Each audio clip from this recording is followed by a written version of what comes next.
जी welcome back. कैसे हैं आप सब। आज के लेक्चर में हम बात करेंगे रैपर क्लासेस के बारे में। हम पढ़ेंगे कि रैपर क्लासेस होती क्या है, क्यों हम इन्हें यूज करते हैं, और साथ ही हम बात करेंगे अनबॉक्सिंग एंड ऑटो बॉक्सिंग के बारे में। तो सबसे पहले हम बात करते हैं रैपर क्लासेस के बारे में। तो इसकी डेफिनेशन देखें। The wrapper class in Java provides the mechanism to convert primitive into object and object into primitive. देखिए, अब तक हमने कुछ प्रिमिटिव डेटा टाइप्स को यूज किया अपनी इस जर्नी में। हमने बूलियन के बारे में पढ़ा, इंट, फ्लोट, कैर, बाइट, शॉर्ट, डबल, लॉन्ग। तो ये सारे के सारे प्रिमिटिव डेटा टाइप्स हैं। इनको हम यूज करते हैं एक वेरिएबल क्रिएट करने के लिए। अब जावा लैंग्वेज के अंदर क्या होता है कि हमने ज्यादातर काम जो होता है वो ऑब्जेक्ट के थ्रू करना होता है। तो रैपर क्लासेस को हम यूज करते हैं प्रिमिटिव डेटा टाइप को ऑब्जेक्ट में चेंज करने के लिए, या फिर ऑब्जेक्ट को प्रिमिटिव डेटा टाइप में चेंज करने के लिए। इतना सा इसका काम है। अगर आपके पास एक बूलियन प्रिमिटिव डेटा टाइप है और आप उसे ऑब्जेक्ट में चेंज करना चाहते हैं तो आप बूलियन क्लास का यूज करेंगे विद कैपिटल बी। इसी तरह अगर आपके पास इंट वैल्यू है और उसे आप ऑब्जेक्ट में कन्वर्ट करना चाहते हैं तो आप इंटीजर का यूज करेंगे विद कैपिटल आई। इसी तरह फ्लोट विद कैपिटल एफ। और ये सारी लिस्ट आपके पास अवेलेबल है, आप यहाँ से देख सकते हैं। अब हम बात करते हैं कि हम रैपर क्लासेस को यूज क्यों करते हैं, व्हाई। तो Java is a pure object oriented programming language. इसके अंदर हम ज्यादातर डील कर रहे होते हैं ऑब्जेक्ट के साथ। अगर हम बात करें कलेक्शंस की, जिसके अंदर एरे लिस्ट आ जाती है, लिंक लिस्ट भी उसके अंदर होती है। इसी तरह अगर हम बात करें सीरियलाइजेशन की, सिंक्रोनाइजेशन की, और भी काफी सारे हैं जिसके अंदर हम ऑब्जेक्ट को यूज करते हैं। मतलब ये कि अगर आप एक एरे लिस्ट क्रिएट कर रहे हैं तो उसके अंदर आप प्रिमिटिव डेटा टाइप को यूज नहीं कर सकते। आप इस तरह से नहीं कह सकते इंट और फिर उनको आप यूज कर लें उस एरे लिस्ट के अंदर। ऐसा नहीं होता।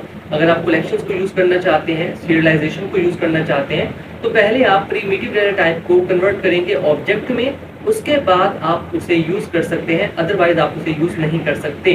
तो ये कुछ बातें हैं जो आपने याद रखनी है। अब एक काम करते हैं, इन्हें प्रैक्टिकल करते हैं ताकि चीजें आपको ज्यादा समझ में आए।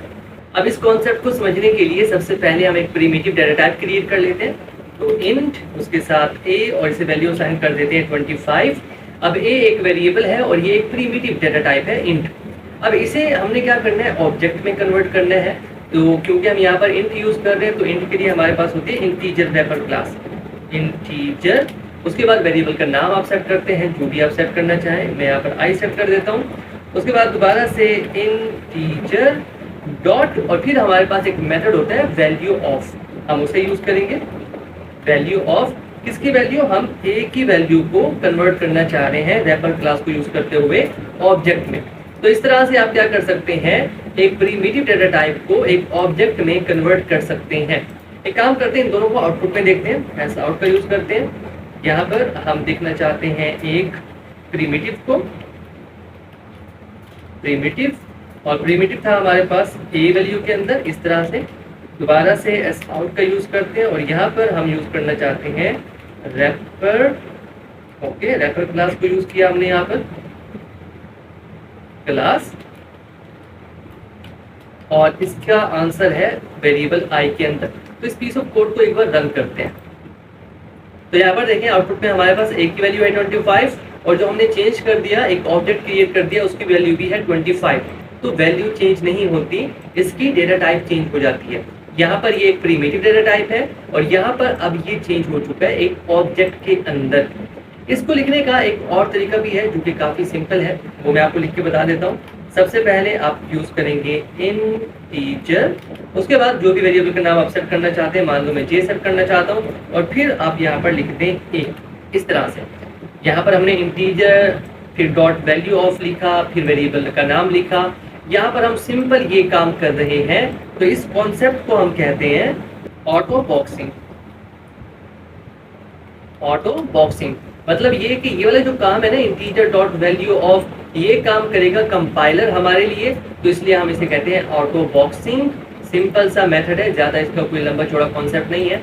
अगर आप इंटीजर डॉट वैल्यू ऑफ का यूज नहीं कर रहे और आप डायरेक्ट इस तरह से एक प्रिमिटिव डेटा टाइप को ऑब्जेक्ट में कन्वर्ट करना चाहते हैं, तो इस प्रोसेस को हम नाम दे देते हैं ऑटो बॉक्सिंग का। चलिए जी, एक काम तो हो गया। इसके अलावा हम अब एक और काम करते हैं कि हमारे पास जो एक ऑब्जेक्ट है जिसे हमने रैपर क्लास का यूज करते हुए क्रिएट किया, उसे हम दोबारा से प्रिमिटिव डेटा टाइप में कैसे चेंज कर सकते हैं उसके बारे में बात करते हैं। अब अगर इस आई को मैं दोबारा से एक प्रिमिटिव डाटा टाइप में चेंज करना चाहता हूँ, तो सबसे पहले तो मैं प्रिमिटिव डाटा टाइप को सिलेक्ट करूंगा। उसके बाद वेरिएबल का नाम आप जो भी सेट करना चाहते हैं, यहाँ पर लेट्स सपोज मैं सेट कर देता हूँ बी, और यहाँ पर हमने इस आई को सिलेक्ट करना है जो कि एक ऑब्जेक्ट है। उसके बाद डॉट इंट वैल्यू, ये मेथड है, इसको हम यूज करते हैं। इससे क्या हुआ, अब ये दोबारा से एक प्रिमिटिव डाटा टाइप में कन्वर्ट हो चुका है। अब इसे लिखने का भी एक और तरीका है सिंपल, उसमें आपने एक प्रिमिटिव डाटा टाइप का यूज करना होता है। उसके बाद वेरिएबल का नाम मान लो मैं सी सेट कर देता हूँ, और उसके बाद जो भी आपका ऑब्जेक्ट है उसे आप लिख दें, तो ये काम भी इजीली हो जाता है। आपको इंट वैल्यू लिखने की जरूरत नहीं होती, और इस प्रोसेस को हम कहते हैं अनबॉक्सिंग। इस तरह से अनबॉक्सिंग। अब क्या होगा, ये जो इंट वैल्यू का प्रोसेस है ना, ये लिखने का, ये कंपाइलर आपके लिए कर देगा, आपको ये लिखने की जरूरत नहीं है। तो दो कॉन्सेप्ट है, एक है ऑटो बॉक्सिंग, मैं दोबारा से यहाँ पर लिख देता हूँ ऑटो बॉक्सिंग, और एक है अनबॉक्सिंग। ऑटो बॉक्सिंग को आप यूज करते हो जब आप एक प्रिमिटिव डाटा टाइप को कन्वर्ट करते हो एक ऑब्जेक्ट के अंदर, और अनबॉक्सिंग को आप यूज करते हो जब आप एक ऑब्जेक्ट को कन्वर्ट करते हो दोबारा से एक प्रिमिटिव डाटा टाइप के अंदर। तो ये कॉन्सेप्ट है रैपर क्लासेस का। आई होप आप समझ चुके होंगे कि क्यों हम रैपर क्लासेस को यूज करते हैं। हम यूज करते हैं उन्हें ताकि हम ऑब्जेक्ट्स क्रिएट कर सकें। ऑब्जेक्ट ही आगे जाके कलेक्शंस के अंदर हमारे काम आते हैं, क्योंकि प्रिमिटिव डाटा टाइप्स को हम वहां पर यूज नहीं कर सकते। तो ये जो रैपर क्लासेस का कॉन्सेप्ट है थोड़ा बहुत, तो ये जो रैपर क्लासेस का कॉन्सेप्ट है ये मैंने आपको समझा दिया। बाकी चीजें आपने खुद से ट्राई करनी है, खुद से कोड लिखना है। आज के लिए इतना ही, मिलते हैं आपसे नेक्स्ट वीडियो में। तब तक के लिए keep connected and keep coding. Thank you.